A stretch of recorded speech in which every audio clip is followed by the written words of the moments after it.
di remercier Wasala bu baax a baax mais également suñu yeneen partenaire Orange mooy sponsor leader bu Info Matin mais également waa Jenski ci météo bi di leen remercier bu baax a baax alors sànq maa ngi ko doon wax dañuy dalal Chérif Malick ak Kia Maguette Sène nekk député président bu parti And Nawlé la marche des territoires mais également nekk le maire de Malicounda ñu tàmbali waxtaan bi. waaw waxtaan dañ koy tàmbaleeg événement bien sûr monsieur le maire xam naa passionné foot nga. oui. comme tout Sénégalais. Coupe d'Afrique bi. Sénégal mi ngi entré en liste bu 15 heures jotee ñu nag Botswana yaa ngi suivre équipe nationale. waaw ñoo ngi suivre de loin quand même parce que boo nekkee maire nekk député. tu es trop pris mais quand même quand l'équipe nationale joue quand l'équipe nationale est engagée. bépp citoyen sénégalais di nga ci bàyyi xel bu baax di nga ñaan di nga jàpp di nga supporter. voilà donc ñoo ngi leen di ñaanal tey seen match contre le Botswana que yàlla may leen ndam. il paraît que le dernier match bi ñu am contre Botswana c'était en 2015. et ils avaient battu par 3-0 donc muy nekkoon éliminatoire coupe d'Afrique CAN n'est-ce pas donc ñoo ngi souhaité waat que ñu amaat tey victoire bu yaatu ci Botswana bien que nag il semble que Botswana c'est une très bonne équipe. mais je crois que les Lions quand même voilà ont le potentiel qu'il faut pour pouvoir gagner. waaw Mbour nga dëkk aussi yàgg naa nekk gëlëñe ay joueurs équipe nationale yu fay ñëw. waaw tout à fait Mbour moom xam nga Mbour déjà Saly ak la fa nekk ci ay. école de foot Jambar c'est un grenier de formation voilà parce que tout est dans la formation. waaw loo gis rek du tëb rek daanu ci kaw jóge ci asamaan si rek wat loo gis rek dafa laaj préparation. voilà dafa laaj liggéey dafa laaj toppatoo dafa laaj saytu. donc moi je crois que déjà Jambar c'est un grenier c'est une école de référence en termes de formation beaucoup de champions même ñu dëkkul Mbour. ñëw nañ jaar Jambar génn nekk ay champions. donc moi je crois que loolu quand même joué na grandement à ce que Mbour am ay champions yu mel ni Mbodj. ak d'autres voilà d'autres. en tout cas Pape Ablaye Seck qui défenseur. d'autres internationaux yoo xam ne yi qui font la fierté du département de Mbour. en plus nag des équipes aussi qu'on a comme le Stade de Mbour. voilà ak toutes les équipes là ñi nga xam ne. voilà léegi Mbour côté la tudd. ñi nga xam ne ay équipes yu mag lañ. nekk Mbour quand même bokk ci compétition nationale et di performer quoi. d'accord yaa ngi wax mbirum formation Demba Ba moom ana këfam kam fa defoon. waaw Demba Ba nag moom dañuy profité ci tribune bi lancer ko un appel. waaw boo moytuwul dañuy jëm ak moom contentieux parce que dafa ñëw négocier ak ñun. ba jox ko suñu 10 hectares pour mu def école de foot. mu waxoon ne délai sangam lay tàmbalee ba léegi tàmbalewu waaw moom dañuy dem ak moom tribunal nanguwaat suñu suuf dama koy wax fii ba yóbboo na ko dégg. waaw parce que caaxaan yooyu ñu nekkuñ ci. ñëw na waxtaan ak population yi directement en contact avec les populations ba ñu convaincre ñëpp ñu délibéré jox ko mu clôturer ko dem. on souhaite nag quand même qu'il vienne faire son projet. c'est ça l'intérêt de ça fait bientôt 2 ans. oui c'est plus de 2 ans et 2 ans et demi. moom ba léegi ñoo ngi koy xaar. voilà donc moi je crois que il faut mu jublu ci dans tous les cas ñun enclenché nañu procédure de désaffectation avec notre avocat et que c'est malheureux mais c'est comme ça. bàyyi la woon wala ban nature la suuf si. c'était une délibération. c'est une délibération mais on va faire des lettres à la CCOD. au domaine urbanisme FEP on va adresser des lettres pour faire une opposition pour mu am bàyyi. parce que waru ko mën a am parce que respecté wul dara ci engagement am. li jiitu ci engagement bi mooy mu def projet bi. c'est ça parce que projet bi mooy créer de la richesse. créer de l'emploi créer un environnement favorable à ce que suñuy doom nekk ay talent demain. parce que wax nañ ko léegi ci Jambar. ñun loolu la ci doon séntu principalement. ça avait suscité beaucoup d'espoir. voilà effectivement beaucoup d'engouement ci population yi. xale yi vraiment di rêver. ku deful lu mu war moom retiré mel noonu. voilà xamuñu nag lañ moo ko bloqué mais au moins même boo bougé wul. nga wax ak ñi nga waxaloon ni leen lii moo ma téye ñu xam foo toll. mais problème bi mooy communication sax pour nga jot Demba Ba problème la. y compris moi-même maire. donc voilà loolu mënul nekk. c'est grave dañuy désaffecté terre bi rek mun bee boo na ko dégg ci loolu lañ nekk te duñ ko nëb. mais nag ko leen jox délibération pour un but bien précis bu ko deful moom da ngeen koy foqatiwaat. waaw mais c'est ça. tout à fait on est dans cette logique. mais bien sûr. voilà Demba xam naa est-ce que nekkul Tanger parce que bële passé ñëwoon na ci remise de la. ma ne bu nekkee Tanger yi bu ñu koy woo mu wuyu. version maire bi nga am amago bu Demba nan xaar ba am Demba aussi dinañ ko jéem a daal de waroon naa def deful. loolu moo constant loolu la ñu gis. waaw incha allah dinañ jëm ab Demba xam naa Ndiaye bu dee yaa nga Tanger wala ñu Demba mu wax ñu lu tax. commencé bu liggéey bi léegi. monsieur le maire dina ñëw nag ci li nga xamante ne moom mooy yaa ngi wax dialogue des territoires jamono ji président de la république mi ngi ci territoire yi moom waaw dafa mel ni seen yoon wa ngeen jaar dafa ma tibb suuf lañ nga xaw ma ci tournée bi nga xamante ni ni nga amal ca Casamance noo ko gisee yéene bi mu am ci équité yooyu dafa mel ni fekk si na leen yéen waaw je crois que ñoo ngi rafetlu quand même la tournée économique du président de la république muy lu am solo waaw parce que il faut ñu génn bureau yi génn bureaucratie bi génn procédure yi administrative yu métti yi te dem ci terrain bi xool li population yi dund ci àll bi entre li ñuy wax ak ñi la wër li ñu lay wax di la ko rafetal ak lay xew ci terrain bi day am un fossé moo tax terrain kuy def politique kuy nekk leader nga war di dem ci terrain politique ci terrain bi di xam li xew xam dëkk yi amul courant dëkk yi amul ndox dëkk yi manqué tali dëkk yi manqué ay école dëkk yi manqué ay barabu fajukaay moi je crois que c'est une excellente chose boo xam ne bi ñoo ngi souhaité quand même contact boobu permettre ko moo xam dëgg-dëgg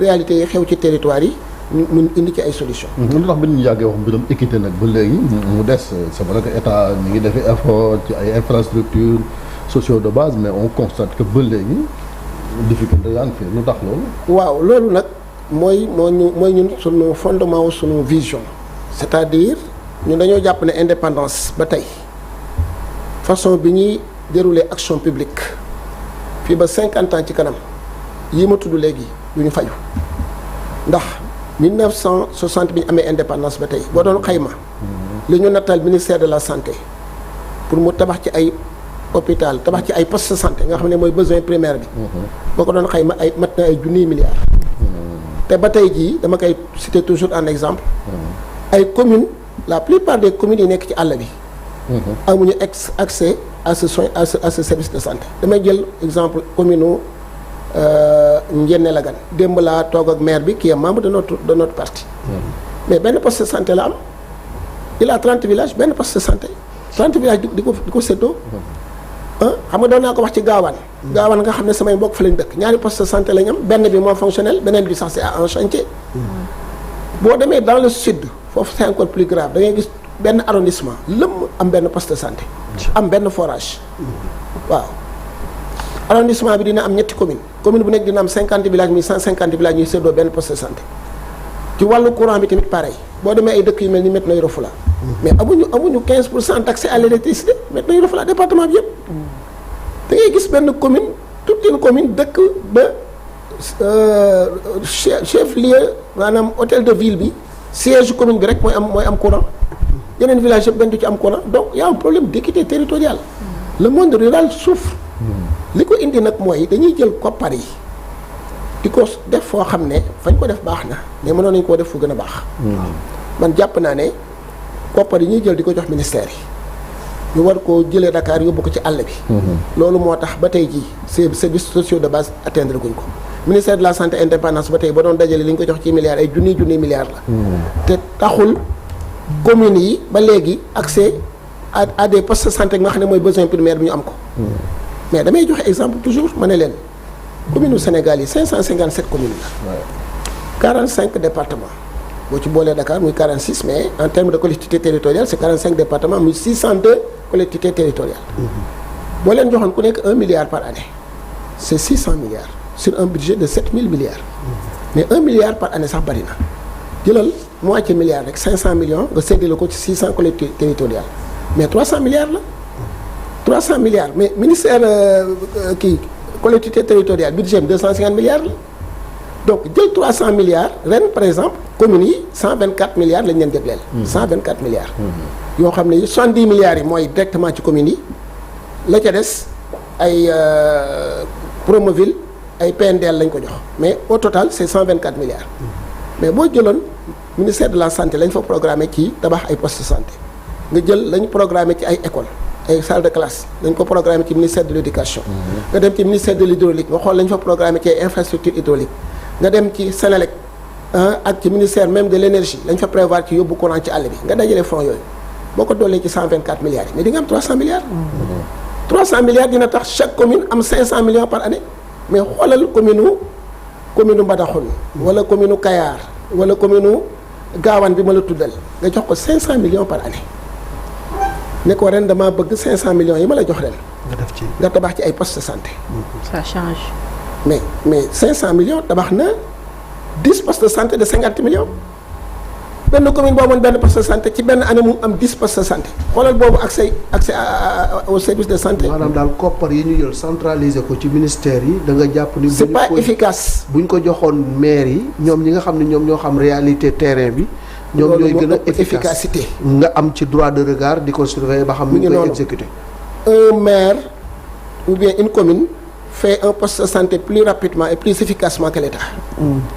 Parce que état ci budget général bi la koy dugal budget bu ministère de la santé ñu ne bu en cours d'année ñu ne ponction ñu ne am na presse am na Covid am na nangam lañ prévoiroon yëpp ñu xëcc ko yóbbu ko ci beneen urgence. loolu moo tax mais indépendance ba tey ay commune am benn poste de santé depuis 1960 bu ñu changé wul système boobu fii ak 50 ans ci kanam gaawaan au plus ñaari poste de santé la yam wala ñett Mbadakhoune ñetti poste de santé la yam dans 50 ans donc moi je crois que il faut que ñu changer complètement paradigme ñu jël koppar yi yóbbu ko ci collectivités territoriales yi ba pare nag am un système de redevabilité et de suivi communes yi bu ñu jox koppar ñu siiwal ko ci conseil municipal bi ne jox nañ sa maire 500 millions ren dañoo bëgg mu tabax 70 écoles 70 salles de classe. Mais 300 millions mën na tabax 70 salles de classe. li ngay wax loo maîtriser la. parce que l'expérience. à Malicounda montre que c'est faisable. parce que ci domaine santé am na loo ci def. hydraulique am na lu ma ci xam école yi aussi am na loo ci def lu nga xam ne lu concret la. mais est-ce que doole ji commune Malicounda am yeneen commune rurale yi. mais amuñ ko moo tax nag état bi war koy def nag. moo tax état bi war ko def et c'est pas impossible. parce que 300 milliards bu ñu ko joxee ministère des collectivités territoriales ne ko jox ko communes yi ren 124 milliards lañ natt pour communes yi dañ bu ñu ko yóbboon 300 milliards rek sur un budget de 7000 milliards commune Sénégal bu ne di nga am 500 millions. mais xoolal ma ñi dëkk ci àll bi nañ imaginer seen commune am 500 millions d'appui ren ñu def santé 10 postes de santé par commune beneen année ñu jël école 70 salles de classe. forage. beneen année bi ci topp ñu ne forage ay forage de 100 millions foo ko defee. di nga am teen bi di nga am château d'eau bi di nga am réseau bi. mais xoolal forage dëkk bu am benn forage commune yi bari benn forage la ñu am. nga ñëw yóbbu fa 5 forages ci benn année. xoolal ma boobu accès à l'eau potable. xoolal ma boobu maillage territorial. année bi ci topp nga jël nga nee naa poste de santé école mais année bi ci topp nga jël courant mais jusqu'à présent. moitié sénégalais yi ñu nekk ci àll bi amuñu accès à l'électricité. léegi bu ñu jàngatee budget bi nii lii waa vie publique def nañ ci lu am solo. non damay delluwaat ci li Malick parce que mooy faisabilité bi. parce que bu may wax nii. nit ñi mën nañoo wax ne ay rêve la. alors que ñun loolu dañ ko réaliser suñu commune Malicounda. li ngay wax loo xam la parce que loolu def la ci sa commune ba pare. Malicounda 22 villages lañ am. 21 villages yëpp am nañ ay poste am nañ accès am nañ poste de santé. parce que am na ci ay villages yoo xam ne ay double la quand même ay Warang ay Gagnaabougou boo defee benn poste de santé benn village la mais communauté yi ñoo tax officiellement mu nekk 2 mais c'est une seule agglomération.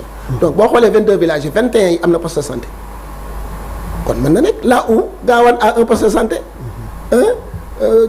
Ndiémé Lagane a un poste de santé dans le sud un arrondissement Lemu mooy am benn poste de santé Malicounda a 21 postes de santé sur 22 villages.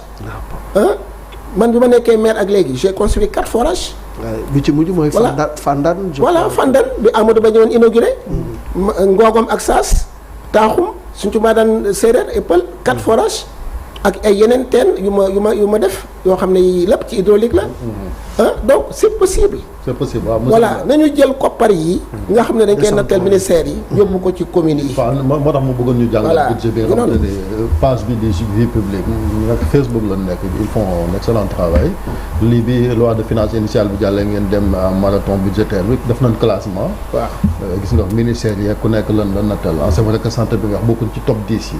voilà moom ñu jar a jooyanti la mais santé mi ci 267 milliards ah. waaw 267 milliards. 217 wala 77. 267. 267. mais gis nañ dama ministère infrastructure xam comme mooy tabax léegi infrastructure. waaw moo li nga wax ci hôpitaux yeeg. salle de classe yu la bi Déthié Fall mooy deuxième budget bi il a 716 milliards de francs CFA. waaw mais on attend ça du ministère des infrastructures. mais dafay confirmer li ma wax. xoolal ministère infrastructure nga jox ko tabax école yi tabax poste de santé. tabax route yi tabax quai de pêche yi mais loolu mënul nekk c'est pas efficace. embrasse mal étrange. C'est pas efficace. Moi je suis un produit de l'administration. Moi je suis administrateur civil. xam administration jaar dans les arcanes de l'administration xam procédure de marché li muy laaj ci temps. xam exécution projet li muy laaj ci disponibilité ak ci temps ak ci ressources humaines. 716 milliards nga jël ko jox ko benn ministère c'est pas efficace pour moi. Le ministère quand même le gouvernement cherche une cohérence. Une économie d'échelle. Mais dañuy sacrifier célérité. te mandat 5 ans dafa gaaw. donc c'est pas possible. 716 milliards nga ne ko tabaxal benn salle de classe ma doxul mais kii ay ruutam lay xool ay projets yu mag yi lay gën a focus que yu ndaw yooyu. état communautaire mooy projet communautaire yi. alors que yu ndaw yooyu fa la affaire bi nekk. loolu mooy balaa ngay wax ay aéroport di wax ay ports yu extraordinaire mais fexeel sa population. la base. fexeel sa population faju. fexeel sa population am ndox mu ne baax. fexeel sa population di mën a jàng ci électricité bañ bàyyi lampe tempête ak bougie. voilà donc moi je crois que Sénégal tollu moom waroon nañu koo dépasser. c'est une question d'orientation. infrastructure ministère des infrastructures jox ko 716 milliards c'est bien mais man pour man formule ba ñu njëkkoon a def moo gën a efficace. d'accord moo gën a efficace da ngay jël par exemple rek ministère de l'éducation. nga xam ne ñoom dañoo organiser les enseignants. boo leen jëlee par exemple amoon nañu ay responsables des constructions scolaires au niveau des IEF. dañoo organiser woon seen système de construction ba nga xam ne ci IEF yi sax dafa am ay responsable de la construction. un maire qui construit une salle de classe responsable boobu day ñëw valider def le suivi. léegi nga bëgg a jël loolu yëpp yóbbu ko ci benn ministère c'est pas possible. alors monsieur le maire gis nañ ci aussi ci budget bi. cinquième position enseignement supérieur 301 milliards déjà ak nga jógee kudd ak tension yi nga xamante ne amoon na foofu université Cheikh Anta Diop ak foofu ci hémicycle ba yenn kàddu yoo xamante ne député yi yëkkati woon nañ fa yow ban taxawaa nga ci am. dégg mu baax question bi. par rapport ak budget bi gis nañ sax 300 enseignement supérieur 301 milliards. ak fi nga xamante ne moom mooy tension yi amoon université Cheikh Anta Diop par rapport ak bourse yi. ak ci yeneen université yi. ak aussi yow nga nekkoon COUD ak expérience bi nga am par rapport ak loolu. léegi nga nekk voilà léegi nga nekk foofu ci hémicycle ba ñu gis fa ay kàddu yoo xamante ne yenn député yëkkati nañ ko fa. yow yan taxawaa ngi ci am ci wàllum bourse yi. waaw moi je crois que bourse yi quand même. Bourse dafa sensible parce que mooy salaire u étudiant wax naa ko keroog bi ministre bi ñëwee ma ne ko moytu leen grève bu bourse parce que bourse mooy mot d'ordre bi mën a mobiliser toute l'université. toute une communauté universitaire. waaw heureusement que je crois que solution am na ci. donc pour man 301 milliards pour enseignement supérieur vraiment c'est un excellent budget. boo xam ne bii war nañoo mën a organiser wu ba gérer bourse yi en attendant ñuy def la réforme parce que ministère de l'enseignement supérieur dafa laaj réforme en profondeur wax naa ko à l'assemblée nee naa 100 000 étudiants ma jëlee exemple UCAD 50 000 étudiants yi lettre lañ nekk ak droit lettre ak droit wax naa leen ne c'était matière noble. pour man c'est seulement l'élite qui devait faire lettre et droit. parce que foofu la ñuy former intellectuels yu mag yi xalaatkat yi. waxkat yi mais waxkat yi waruñoo ëpp. xalaatkat yi au plan théorique mais ça doit être une élite donc dañoo war a changer système bi ba nga xam ne ñi ëpp ci suñuy doom dañoo war a jàng def ingénieur yi wax naa ko à l'assemblée. technicien supérieur ouvrier qualifié.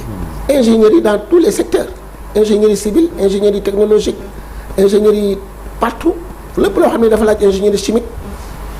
dans tous les domaines pour man loolu lañ war a def dañu war a changer paradigme dañoo war a fexe ba la grande masse di jàng ay métiers loo xam ne lii bu ñu génnee université dañu mën a liggéey mais bu fekkee ne ñun 100 000 étudiants lañ 50 000 yëpp ils sont dans des matières plus ou moins théoriques mais loolu moo tax problème yi am non seulement l'université est surpeuplée mais débouché yi c'est pas assuré le chômage va être là donc parce que suñuy doom jàngaluñu leen un savoir-faire. On les a appris plutôt à parler, à philosopher, à dialoguer, à communiquer. Donc pour moi, c'est révolu. Hein. Voilà, le président Macky Sall avait initié les ISEP, Institut supérieur d'enseignement professionnel. C'est une excellente initiative. Heureusement que le gouvernement a continué. Pour moi, l'université yu mel ni Cheikh Anta Diop ak université yu mag yi dañu leen a war a tas waxuma tas mu disparaître wala non mais dañoo war créer ay universités dans toutes les zones yi nga xam ne am na potentiel waaw Kédougou toutes les zones yi nga xam ne am na potentiel Casamance c'est vrai que am na université mais pour man dans les 45 départements war nañoo mën a créer ay unités yoo xam ne yi qui sont tournées vers des métiers vers en tout cas une expertise buy mën a exploiter comme ba nekk ci gox ba comme on est dans une logique de faire des zones industrielles dans les différents territoires mais c'est l'occasion d'accompagner avec l'enseignement supérieur de sorte que Dakar va être décongestionné non seulement effectif bi dina wàññeeku mais ñiy jàng un savoir-faire dina gën a bari à partir de ce moment. étudiants yi jógee sa gox yow ban taxawaay nga am ci ñoom parce que xam nga seen ay jafe-jafe xam nga seen ay besoins jaar nga fi nga xam ne moo di COUD les étudiants yi nga xam ñoo jógee ci commune de Malicounda noo leen di taxaw. waaw étudiants wu Malicounda ñoo ngi ci benn organisation bu tudd URCOM waaw donc man am na ci ay xale yu bari yi njëkk a ànd ak man ci politique URCOM boobu laa leen xamee. parce que nan laa leen xamee bi ma nekkee ministère des finances boobu defuma politique dañ daan def ay engagement ay 3 millions dañ daan def engagement dañ daan am subvention par année mais dañ doon am ay difficulté trésor pour mu génn. dañ daan def sitting def lu nekk finalement ñuy may woo ma leen di jàppale la plupart des étudiants attachement bi ñu am bi may def politique noonu la demee. tey jii on a porté la subvention à 13 millions. 13 millions chaque année moom la ñuy jox aux étudiants de Malicounda mais c'est encore insuffisant parce que étudiants yi yokku nañu Malicounda écoles yi dañoo yokk population bi yokku donc amatuñu étudiants yi nekkatuñ Dakar rek mais toutes les universités Sénégal am na ay communauté yoo xam ne ay étudiants Malicounda la donc man jàpp naa ne le montant war nañ ko mën a yokk 13 millions yi ci lan la jëm 13 millions yi subvention la pour que ñu mën ci louer ay kër surtout ay logement à Dakar man ci daal en tout cas seen nekkin daal à Dakar lañ ciy gérer ñëpp ñeen ko xasee ba jox en termes de subvention ñoom ñooy xool dans le cadre de leur organisation ñu ngi koy gérer. les dernières questions messieurs heure bi jot na collectivités territoriales yi parce que dañ ko booleeg urbanisme même ministre bi dafa mel ni ñoom jeex na ba la gën a féete mooy urbanisme bi lañu gën a dégg collectivités territoriales yi te ñi ngi doon wax naan dañuy indi sax ay réformes ci li nga xamante ne mooy décentralisation yéen aussi des fois ngeen ne fonds de dotation yi dafa yéex jot ngeen ci non fonds de dotation jot nañ ci au mois d'octobre je crois fonds de dotation ko jot octobre wala def appel d'offre appel d'offre procédure appel d'offre a jël entre 3 mois à 6 mois xam nga kooku mooy naroo ko consommer 2025 dañoo bëgg ñu def ko report rek donc fonds de dotation non seulement bariwul pour man il faut 500 millions par commune et par année d'appui mais c'est ça varie am na ay 70 milliards la au total parce que 124 milliards yi ma tudd léegi nag dafa jëm ci collectivité territoriale yi 70 milliards yi rek ñoo def ay fonds de concours ak ay fonds de dotation donc ça varie suivant les communes voilà par exemple ñun on est dans les 50 millions en investissement et ay 40 millions en fonds de dotation ay 90 millions lañ am parce que on est une grande commune mais d'autres communes ont plus d'autres communes ont moins donc moi je crois que même répartition boobu sax war nañ ko xoolaat parce que par exemple fonds de concours nga ne 50 millions la nga def ko benn arrêté rek truc wàcce ko commune bu nekk temps nga jox ko commune yi pour man c'est pas efficace pour man les fonds de concours dañ ko waroon a allouer sur la base de projets présentés par les maires validés par le conseil municipal ba nga xam ne bu ñu nee fonds de concours 50 millions jox nañ ko Malicounda dañuy xam ne dafa c'est pour financer tel projet en fin d'année ñu ñëw évaluer ko bariwul waaye loolu bu amoon dina tax efficacité bi gën a am parce que mu ngi noonu daal. dernière question politique. waaw non ci kii bi sax ci économie parce que ren moom mën nañoo. mais nag Chérif bi mooy sa dernière question heure bi jot na. léegi monsieur le maire. Chérif daa mel ni dafa maa kii moo tax ma ne ko bi mooy sa dernière question parce que man bëgg naa ko laaj également actualité yoom si wàllum politique non en fait dama bëgg xam léegi Maguette Sène fan la nekk à part mouvement bi nga xamante ni mu nekk. am na parti bu nga xamante ni bu am solo lan mooy sa ëllëgu politique parce que xam nañ poids quand même bi nga représenté au niveau donc du département de Mbour. voilà donc politiquement moom dina sawar lool ci wax ci. parce que mouvement lañ demee woon législative 2 mois lañ préparé yàlla sutural ñu am ñaari député mouvement la woon tey def nañ ko parti politique am nañ récépissé voilà donc parti la boo xam ne bi képp ku gëm développement local développement à partir de la base yaa ñoo ngi ñëw di ci adhérer ay maires ay citoyens ay hommes politiques donc ça s'élargit vraiment macha allah mais on est dans une logique aussi de faire une coalition pourquoi pas parce que du ñëpp ñoo mën a ñëw dugg ci àndoon wala marché des territoires am na ñoo xam ne ñi ay acteurs territoriaux lañ nekk ci ay partis politiques wala ñoo yore ay mouvements mais ils ont du mal à intégrer notre parti donc on est dans une logique de pourquoi pas faire une coalition pour les territoires nga xam ne képp ku gëm développement local ku gëm territoire rek di nga mën a dugg ci coalition boobu. mais on reste ouvert pour que élection locale yi di ñëw aussi travailler en intercoalition avec d'autres partis politiques et d'autres coalitions. donc on est un parti d'opposition mu leer voilà on est obédience territoriale suñu développement yëpp ak suñu vision suñu stratégie lépp nañu développer à partir des territoires nañu fexe ba territoire du Sénégal yi am koom-koom développer nit ñi di fa liggéey nit ña toog fa bàyyi Dakar xam nga développement yooyu nag ci gox-goxaan yi moom la ñuy additionné pour que valeur ajoutée bi nekk le développement du Sénégal dans son entièreté. 2027 mooy yooyu élection ndax nañu war naa am ci àpp ban ko war a amee ndax élection locale moom yaa ngi ko toxal fii ci Sénégal. waaw mais kooku mi ngi dépendre ci gouvernement bi ak réforme yi nga xam ne entamé na ko. voilà bu fekkee ne gouvernement bi pare na en tout cas ñun pare nañ. en tant qu'acteurs territoriaux pour dem élection 2027. maintenant il y a des réformes sur les pôles territoires. keroog posé naa ko ministre bi ne ko au vu de tout ce paquet de réformes là que vous êtes en train de faire est-ce que voilà lan mooy issue bi donc je crois que ci ñoom la des bu fekkee ne réforme bi mën naa àgg d'ici les élections je crois que duñ def élection sans terminer réforme bi quand même. voilà sinon voilà donc je crois que ça dépend ci ñoom bu fekkee ne réforme bi pare na ñun daal en tout cas pare nañ pour dem élection en 2027. vas-y Malick acteur politique naka nga gisee tolluwaayu réew mi. jamono ji metti na trop koom-koom bi yéen maire yi xam ngeen ci dara askan bi ñu ngi dund situation yu xaw a difficile réew mi fi mu toll nii naka nga ko gisee ak ndax ñi ngi ci yoonu joyanti gi nga xam ne moom lañ digoon askan bi. waaw réew mi moom tar gu ne tar na ko tar na lool te metti na ci secteur yëpp moo tax sànq ma ne Diomaye c'est bien mu dem ci àll bi parce que boo toogee Dakar fii doo xam lu xew gars yi nekk ci réseaux sociaux da la defal ay tableau naan la Macky ceeb lii Diomaye ceeb lii nangam di la loo wax ñu rafetal alors que dans les familles là les gens souffrent dem ci àll bi dina ko xamloo ne ça fait mal au Sénégal en tout cas nit ñi sonn nañ koppar ñàkk na dund bi cher na il faut que absolument ñu jël en tout cas des mesures rigoureuses pour que véritablement situation bi change xam nga Sénégalais lambda bi xamul ay macroéconomie ay nangam yooyu xamu ko li mu xam mooy dundam voilà dafay gën a jafe nan la ñuy def ba yombal ko in fine